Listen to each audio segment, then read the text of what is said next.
Amos 7 and Freemasonry by Past Master Mchenry. The Book of Amos is one of the 12 minor prophets in the Hebrew Bible. It contains a series of visions that Amos, a shepherd from Tekoa, received from God about the impending doom of Israel and Judah. One of these visions, in Amos 7:7-8, is particularly relevant for Freemasons, as it mentions the plumb line, one of the working tools of a fellow craft. A plumb line is a cord with a weight attached to one end, used to determine the vertical alignment of a wall or a building. In Amos 7:7-8, God shows Amos a wall made by a plumb line, and tells him that he will use the plumb line to measure the moral integrity of his people Israel. God says that he will not spare them any longer, because they have forsaken his laws and worshipped idols. He warns that he will destroy their high places and sanctuaries, and bring a sword against the house of Jeroboam, the king of Israel. For Freemasons, the plumb line is a symbol of rectitude and uprightness. It teaches us to walk uprightly before God and man, and to align our thoughts, words and actions with the principles of truth and justice. It also reminds us of our duty to judge ourselves by the standard of God's law, and to correct our errors and faults.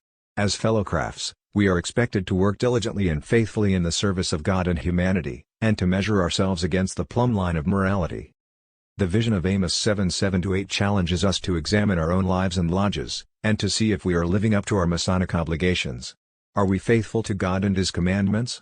Are we loyal to our country and its laws? Are we respectful to our superiors and kind to our inferiors? Are we honest in our dealings and charitable in our actions? Are we diligent in our studies and proficient in our work? Are we humble in our achievements and grateful for our blessings? Are we true to ourselves and our brethren?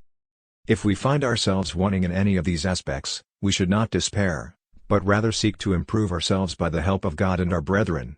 We should not be complacent or indifferent, but rather strive to attain perfection in our Masonic character. We should not be afraid or ashamed, but rather confess our sins and repent of them. We should not be rebellious or stubborn, but rather submit to God's will and accept His correction. As Freemasons, we have a great responsibility and a great opportunity to be examples of virtue and morality in a world that is full of vice and corruption. We have a great privilege and a great duty to be builders of a better society in a world that is full of violence and injustice. We have a great heritage and a great destiny to be heirs of light in a world that is full of darkness and ignorance. Let us then use the plumb line as our guide and our guard, and let us walk uprightly before God and man. Let's get to the light.